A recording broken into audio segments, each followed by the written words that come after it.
Welcome back to the Think, See, Listen YouTube channel, where I give it to you raw and uncut and uncensored, unedited, and completely unprofessional. I'll give glory to the Father and the Son and the Holy Spirit. Jumping back in. The Great Reset and the War for the World by Alex Jones. Teach us the truth, Uncle Alex. Teach us the truth.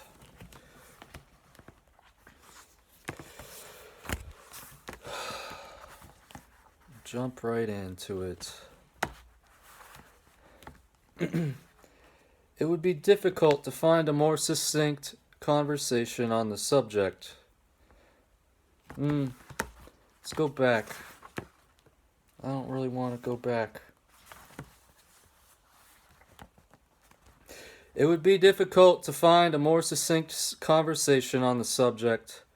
Tucker plays the dreary clip of Joe Biden speaking a lot like the rest of the global elites. He uses words just like Prince Charles. The existential threat of our time. Climate change. Folks, we're in a crisis. Just like we need to be a unified nation in response to COVID-19, we need a unified national response to climate change. And we need to seize an opportunity to build back and build back better than we were before. But there's something even more interesting. If you compare Prince Charles' quotes with Joe Biden's, they are eerily similar. Now here goes the conspiracy theorist in me. Does it seem far-fetched to suggest the same group wrote those speeches for the two men? By now, it would be clear that when Biden says it's a crisis and we need to seize the opportunity, he's referring to Obama's former chief of staff, Rahm Emanuel's philosophy. You never want a serious crisis to go to waste, and what I mean by that is an opportunity to do things that you think you could not do before. In my opinion, Biden's Build Back Better is simply the global elite's sanctioned political slogan for the Great Reset. But it's not just me, Tucker Carlson, Prince Charles, and Joe Biden saying that it's coming. But it's not just me, Tucker Carlson, Prince Charles, and Joe Biden saying that it's coming. On September 12, 2021, the New York Post published an article titled, "Get Ready for Climate Change Lockdowns." A recent Nature journal piece notes COVID-19 lockdowns have prepared people for personal carbon allowances, restrictions on your individual freedoms that were unthinkable only 1 year before, have us more prepared to accept the tracking and limitations to achieve a safer climate. And there's those pesky little words again, personal carbon allowances and tracking and limitations. But it doesn't stop there. The Guardian wrote a piece with the following title and subtitle: Equivalent of COVID emissions drop needed every 2 years study. Equivalent falls in emissions over a decade required a keep to safe limits of global heating, experts say. Here's the opening of that piece. Carbon dioxide emissions must fall by the equivalent of a global lockdown roughly every 2 years for the next decade for the world to keep within safe limits of global heating, research has shown. Lockdowns around the world led to an unprecedented fall in emissions of about 7% in 2020, or about 2.6 billion tons of CO2. But reductions of between 1 billion and 2 billion tons are needed every year for the next decade to have a good chance of holding temperature rises within 1.5 degrees Celsius or 2 degrees Celsius of pre-industrial levels as required by the Paris Agreement. How about some programming with your news? Don't you like how they say carbon dioxide emissions must fall? The globalists want you to agree with them. A similar theme was echoed in a Forbes article from March 2021 titled Report World Needs Equivalent of Pandemic Lockdown Every 2 years to Meet Paris Carbon Emissions Goals. Now, is this starting to seem like it actually is a secret agenda by a group of global elites to do something harmful? And it's worth noting, these are the exact messaging points of Klaus Schwab in the World Economic Forum. This is taken from one of their publications from January 2022 titled The Great Acceleration: What We Need to Do to Tackle Climate Change. Governments too can promote the acceleration of climate action. They can join the nations championing a global price on CO2, which would spark investment in climate-friendly technologies and carbon pricing. Implemented globally would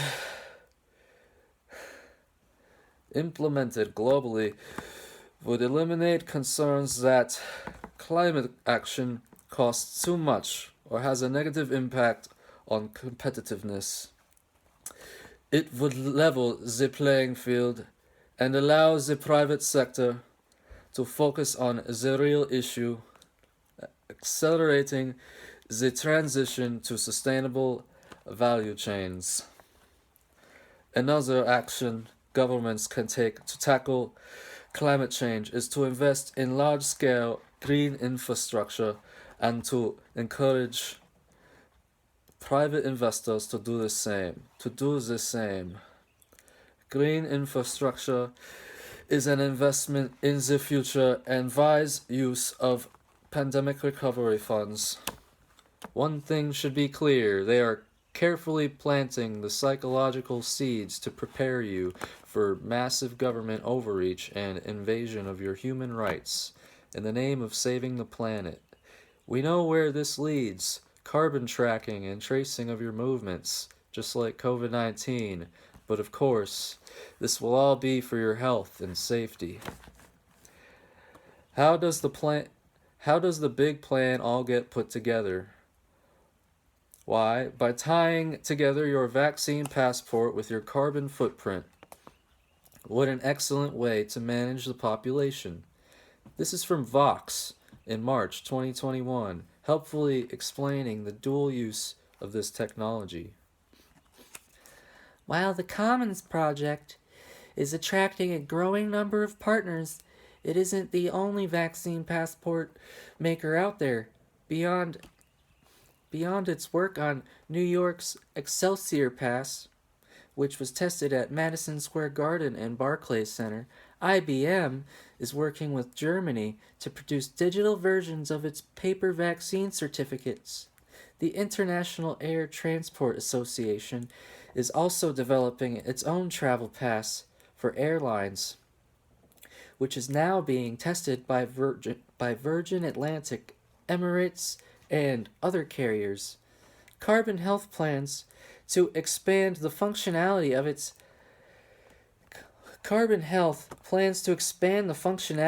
its Health Pass to work with Apple Wallet and Google Pay. Even MasterCard has joined the fray. It's working with the International Chamber of Commerce on a protocol for a global interoperable health pass system. Once they get your approval to be tracked for COVID-19, it's not that big of a jump to get you to agree to track your carbon footprint. However, one shouldn't think these plans are inevitable, as when Michael Evans, president of Alibaba Group USA, spoke about just such a device on May 24th, 2022 at the World Economic Forum in Davos, Switzerland. It's another high-tech method of tracking human behavior, and China is already widely known to be violating the human rights of its citizens with a social credit system of tracking. So the fact that the technology is coming from Alibaba Group is raising alarms. In the video posted to Twitter, Evans told the audience, We're developing through technology an ability for consumers to measure their whole carbon footprint. What does that mean? He asked. Where they are traveling, how they are traveling, what they are eating, what they are consuming on the platform. So, individual carbon footprint tracker. As a surprised reaction can be heard in the video coming from the audience. It can be overwhelming to fully understand the plan of the globalists, but they count on you not being informed or being so enamored of their promises that you won't question some of the more troubling aspects. But the truth is, their plans are fragile. All we need to do is speak out, stand up, say no to them, and they will have to flee from us and civilized society. Chapter 8: The Great Reset of Food. The mainstream media is now warning us that it's time to get ready for food shortages and food rationing. Of course, they're blaming Putin for the food crisis, but you and I know better. We're entering a frontier with threats from many dimensions: inflation, supply chains collapsing, food shortages, fertilizer shortages, and global energy crisis. This is a global food crisis. It will hit every country in the world. People like me have been warning that it was coming and was being intentionally created, dating back to the original COVID lockdowns in March 2020. But this is the frame I want you to put on in this issue. This is the frame I want you to put on this issue. Every time one of the globalists tries to implement some part of their plan, such as an attack on our supply chain for food, there are 1,000 people like you and me trying to fix the problem. They may not understand what's happening on the global level, but they know much better than the globalists how to fix things in their small corner of the world. All these tiny victories will lead to a much larger one. Now we're seeing Joe Biden say the food shortages are real. Countries are beginning to restrict exports of their food. In fact, just at the time of writing this chapter, to secure the supply of basic food goods, the government of Moldova banned the exports of grain and sugar, effective after March 1st, 2022. To prevent market failures, it extended the price regulations from baked goods to other basic goods: pork, frozen fish, poultry, beets, white cabbage, eggs, and pasta. Reuters reported that Hungary followed suit shortly thereafter and banned the exports of grains. Hungary is a big producer of grains and a net exporter. So when they ban exports of grains, that means that there are other countries that are net importers who will not have food. Those who have grains are no longer giving it away, and those who don't will soon find themselves in the middle of a dangerous food crisis. This is how the Reuters news agency described the problem in June 2022.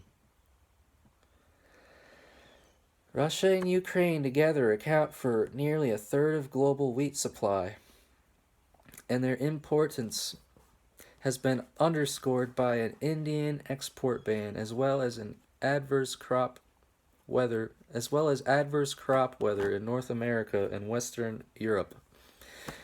The war, together with Western sanctions against Russia, have sent the price of grain, cooking oil, fertilizer, and energy soaring. Ukraine is also a major exporter of corn, barley, sunflower oil, and grapeseed oil, while Russia and Belarus, which has backed Moscow in the war and is also under sanctions, account for over 40% of global exports of the crop nutrient potash.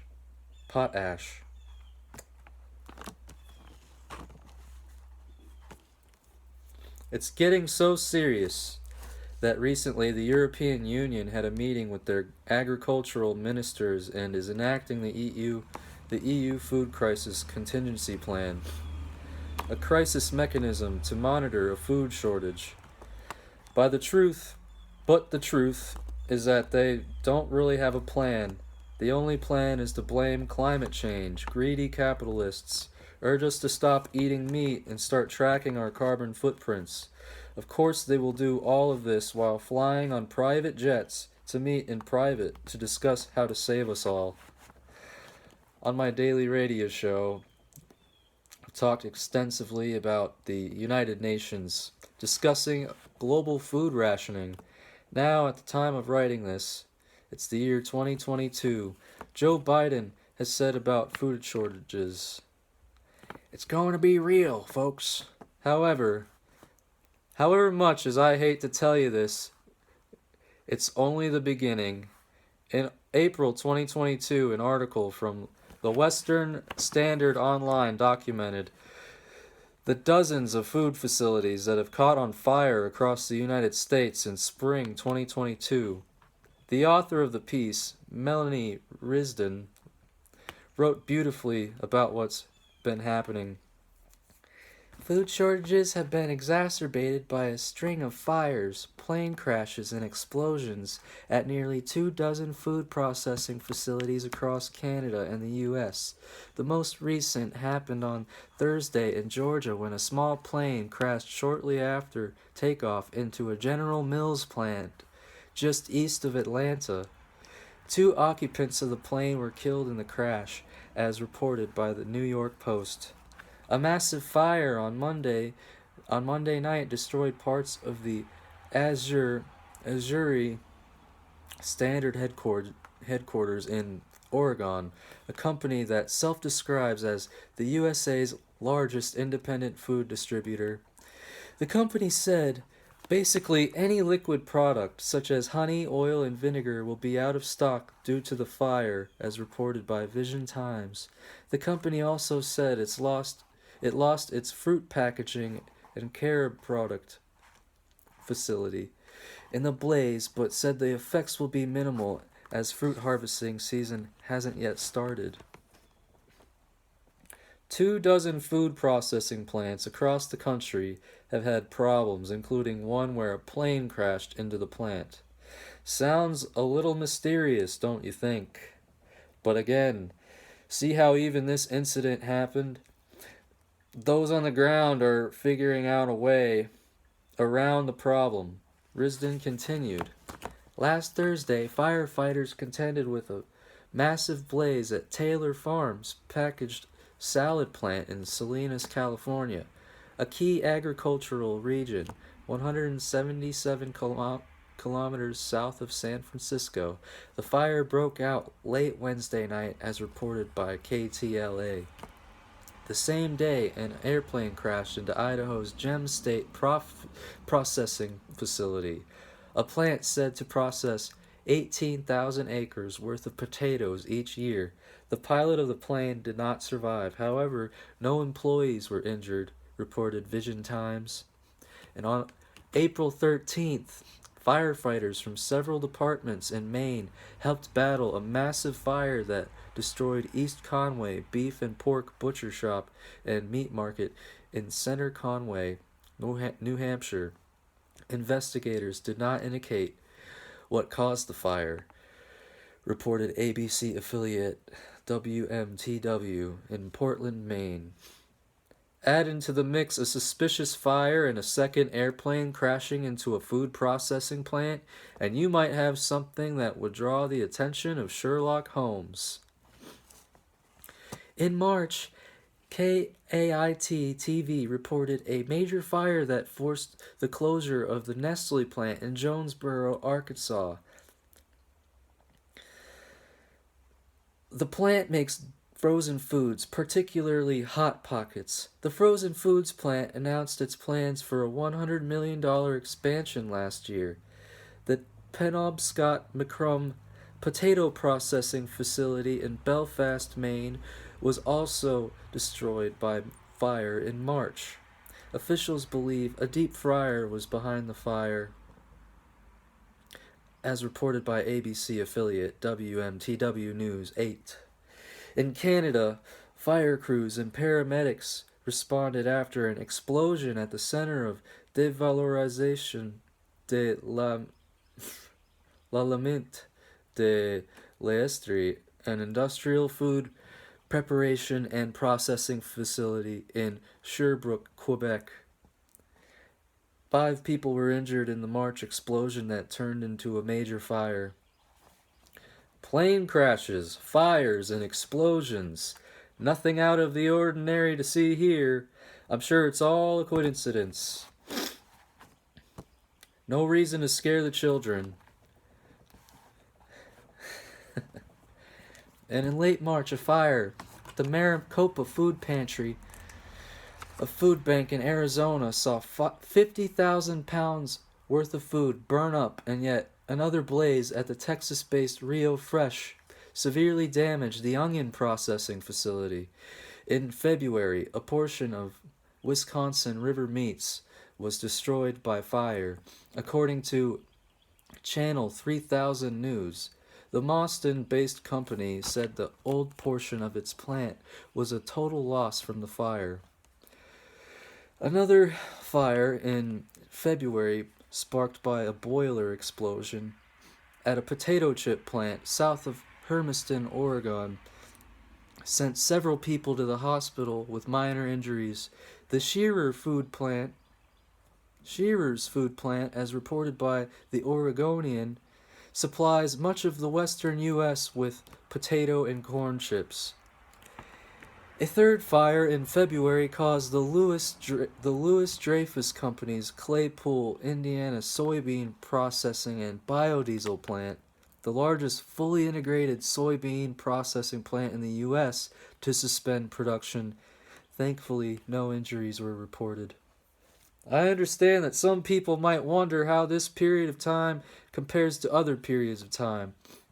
Maybe this is just usual. Maybe this is some kind of cyber warfare being waged by China or Russia. Who would know? If this was a sabotage, the entire point would be to do it in a way that did not rouse the American public, right? A blaze at a poultry processing plant in the Hamilton region of Ontario in January caused extensive damage but caused no injuries. The multiple alarm fire, as reported by Global News, will cost millions in repairs. Firefighters responded to a fire in January at the Cargill Nutrena plant in Lecompte, Louisiana. The fire took more than 12 hours to put out, as reported by KALB-TV, an NBC, CBS, CW affiliated television station. A fire in December caused more than $100,000 in damages to a San Antonio food processing plant, KTSA 107.1 reported. There were no injuries as a result of the fire. In late November, a fire engulfed the Maid-Rite Steak Company food processing plant in Lackawanna County, Pennsylvania, as reported by ABC affiliate news WNEP. The cause of the fire was ruled an accident. I understand that when you read the litany of incidents at food processing plants, it's easy to be disheartened. These people seem so powerful. But I'm sure at every one of those plants, the salt of the earth, good American working people are fixing things. They are our greatest weapon, and that shall never be forgotten. The article finished up the litany of suspicious incidences. A fire in mid-September at the JBS USA beef processing plant in Grand Island, Nebraska, halted operations in the facility that typically processes about 6,000 head of cattle a day. Although the fire damaged a portion of the facility, the company at the time released a statement that said the fire did not impact the primary production area, as reported by Reuters. Another raging fire in August 2021 severely damaged the Patak meat production company in Austell, Georgia, as reported by Channel 2 Action News in Atlanta. According to the company's customer service department, Patak meat production is operating at a much reduced capacity but hopes to complete repairs in the coming months and will then regain full operational capacity. In July, firefighters battled a large fire at the River Valley Ingredients plant in Huntsville, Alabama. The cause of the fire, as reported at the time by NBC affiliate WVTM TV, was unknown. Another July fire at the Kellogg facility in Memphis, Tennessee, was determined to be an accident and no injuries were reported. Dozens of crews were called in to help fight the fire due to the brutal heat, reported Fox 13 Memphis.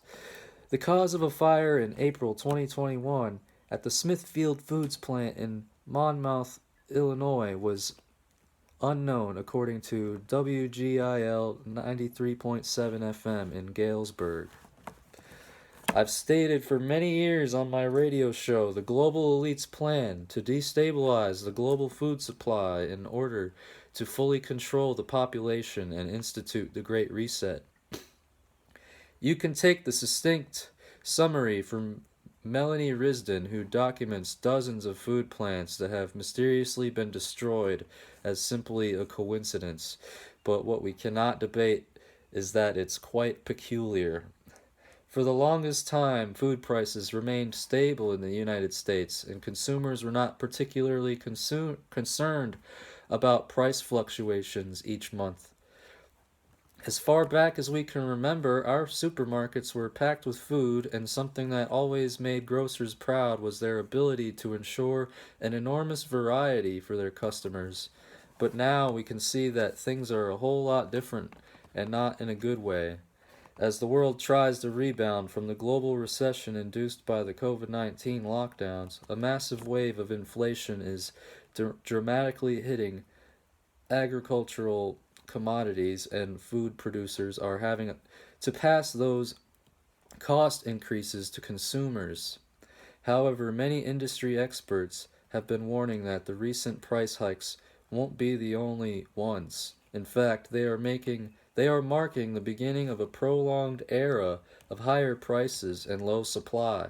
This means that although we are already facing some painful food inflation, prices won't get any lower than they are at this moment for a long, long time.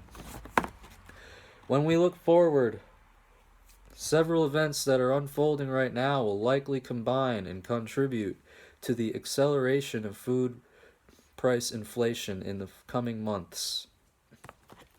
In addition to the curious accidents at food production facilities, gas prices are hitting record highs every month, and it's become way more expensive to transport food around the country.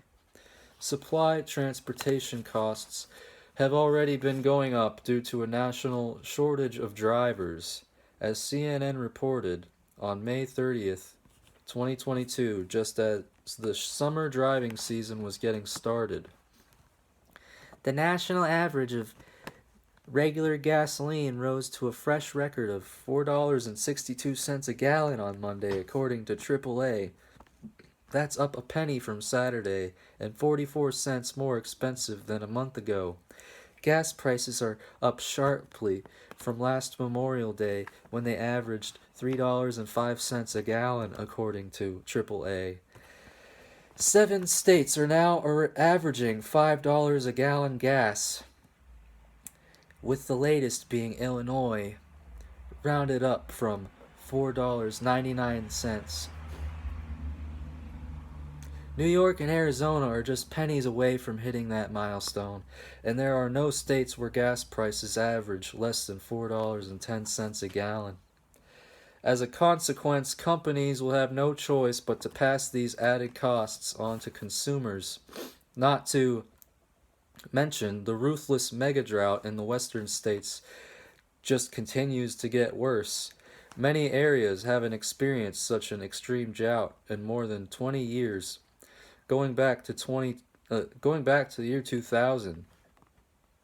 In many states, water levels are dropping dangerously low, and Smithsonian Magazine reports the Colorado River Basin is experiencing a 1,200-year megadrought. Furthermore, the shipping and supply chain issues are not going away.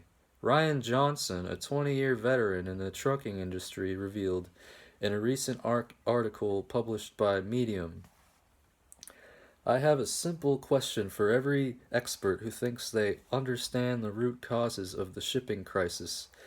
Why is there only one crane for every 50 to 100 trucks at every port in America? No expert will answer this question. I'm a Class A truck driver with experience in nearly every aspect of freight. My experience in the trucking industry of 20 years tells me that nothing is going to change in the shipping industry. The trucking industry veteran pointed out that one of the main reasons why most trucking companies don't want anything to do with transporting shipping containers is the fact that port operations have always been extremely messy, and things have gotten a whole lot worse since the beginning of the COVID lockdowns. I've waited up to 8 hours in the first line just to get into the port. It's a rare day when a driver gets in and out in under 2 hours. By rare day, I mean maybe a handful of times a year. Johnson explains, ports don't have enough workers to keep operations fluid, no matter whether you are in a coastal or inland union or non-union port. The situation is the same all over the nation. Johnson, for his part, is a union driver paid by the hour. However, most port drivers are independent contractors leased onto a carrier who's paying them by the load. That means whether their load takes 2 hours, 14 hours, or 3 days to complete, they get paid the same rate. On top of that, they have to pay at least 90% of their truck operating expenses, and companies usually cover less than 10% of the remaining expenses. In short, non-union drivers are paid extremely low rates for ship and container transport, and they have to cover all their own repairs and fuel and all truck-related expenses. Johnson reveals, I honestly don't understand how many of them can afford to show up for work. In some cases, they work 70-hour weeks and still end up owing money to their carrier. That's why when ports started to get congested due to the impacts of the health crisis last spring, the vast majority of drivers refused to show up. In a few weeks, congestion got so bad that of being able to do 3 loads a day, they could only do 1. They took a 2/3 pay cut. Most of the drivers were working 12 hours a day or more, while carriers were charging increased shipping rates. None of those rate increases went to driver wages. Many drivers simply quit.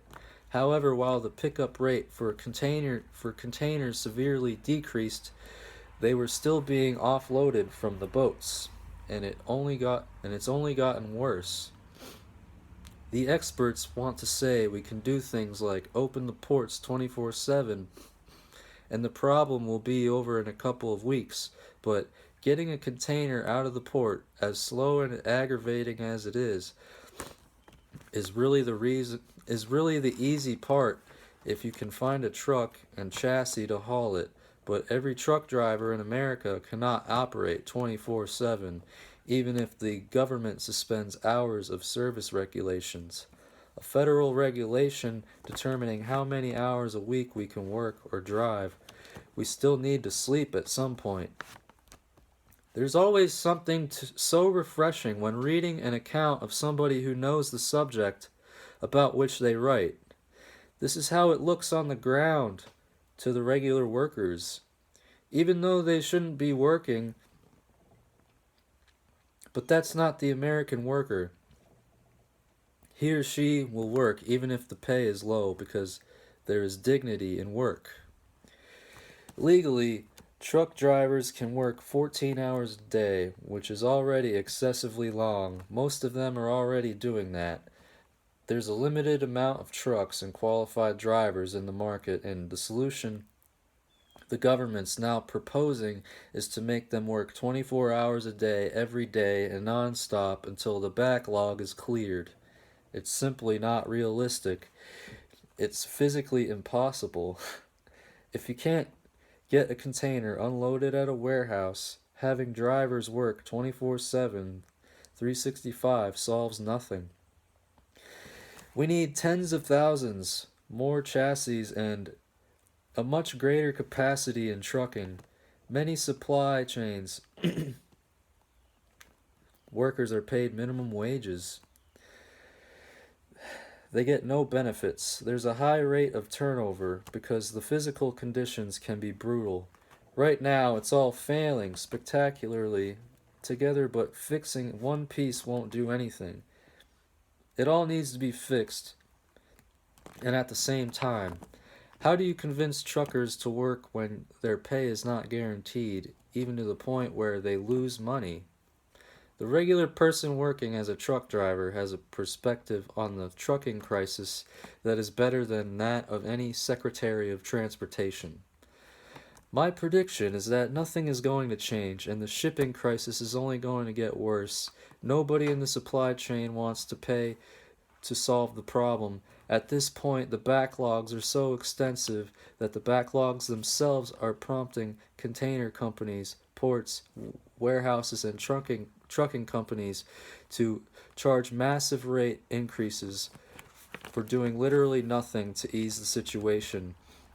Given that, the ones operating ports, shipping containers, warehouses, and trucking companies are not willing to pay the workers any more than they did over the last year. The entire industry is basically setting back and chasing in on the huge mess they have created. In fact, the more things are backed up, the more every point of the supply chain cashes in. There is literally no incentive to change, even if it means consumers have to do holiday shopping in July and pay triple for shipping. Now, you can see some truth in the comment from Henry Kissinger. Who controls the food supply controls the people. Who controls the energy can control whole continents. And who controls money can control the world. John Kerry, the former senator and 2004 Democratic nominee for president, and now Biden's climate czar, said, "Wait until you see 100 million people for whom the entire food production capacity has collapsed." But it will not be climate change that brings about this collapse. It will be the plan of the globalists. Essentially, what's happening is that we've destroyed the supply chain during COVID lockdowns. Now, global fertilizer exports are being destroyed from the Ukraine-Russia conflict. Tucker Carlson has been covering it extensively, and I want to quote a segment of his show here. Tucker Carlson. "Wait to hear what's about to happen to fertilizer, which is the basis of food. Turns out, Russia doesn't simply supply energy to the entire world. It is a major supplier of every crop nutrient farmers need. That means, thanks to American European sanctions, your grocery bill is about to get much, much bigger." Ben Ranch is an expert on the subject. He owns and runs the Blue Diamond Farming Company in Iowa. He farms more than 16,000 acres in the state. So again, he would know. Ben Reich joins us tonight. Ben, thanks so much for coming on. It's embarrassing how little most people know about fertilizer, where it comes from, what it means. But tell us the implication of these sanctions. Ben Reich. Soaring fertilizer prices are likely to bring spiked food prices. If you're upset that gas is up $1 or $2 a gallon, wait until your grocery bill is up $1,000 a month. It might not just manifest itself in terms of price, it could be quantity as well. Empty shelf syndrome may just be starting. There you have the perfect globalist plan. collapse the food production system in some manner, consolidate what remains, then take control over the food supply. I know Tucker and I may see things slightly differently, but his cautious even with his cautious approach, he seemed troubled. I'm sorry. I just want to make sure I heard you correctly. Up $1,000 a month? Sure. The price of growing my crops, or the major crops of corn, soybean, rice, wheat, cotton, are up 30 to 40. They are on my farm, and most of that is fertilizer. Nitrogen prices are up 3 times from the last crop we put in. Phosphorus and potassium are doubled. The planting season in the northern hemisphere is just weeks away. There's no miracle technology that can cut that in half or a third. It's a pretty fixed formula. For me to grow an acre of corn on my farm, I need 200 pounds of nitrogen, 200 pounds of phosphorus, and 100 pounds of potash. It's going to be hard. It's going to be hard how this plays out. Will farmers switch to other crops that produce less? We're certainly not going to literally pour on the groceries. We're certainly not going to literally pour on the groceries to grow this crop. People who are involved in agriculture understand there's a certain way in which food needs to be grown. It may not be as simple as simply telling people to grow more food. Tucker Carlson. I mean, it's only food. Are you saying this is an essential product for people? Well, it pretty much is, and there's some pretty likely culprits on this. As you detailed, the number one thing is natural gas. It's the key stock of most fertilizer inputs, especially ammonium fertilizer inputs. But then we've got supply chains, lows, and that comes from the pandemic. A few hurricanes that knocked down some supply sources, but what's really affecting us is the things that could have been prevented, the ESG things. This could kind of be described as the food crisis of the Green New Deal. To elaborate, policies that have made us more dependent on foreign energy plants that have been decommissioned from other power sources and transitioned to natural gas, and thus competing against the fertilizer input stocks. Wall Street taking an activist investor role with strategic plant closures. But the kingpin in this, the worst part for a farmer, is this action that's been taken by the International Trade Commission, tariffs that they put in place, creating monopolies that we can't buy from friendly parties that have a third of the supplies. Henry Kissinger warned us when he said, control the food, control the people, control the energy, control the continents, control the money, control the world. We've already discussed their goal to control energy, people, and countries. Later we will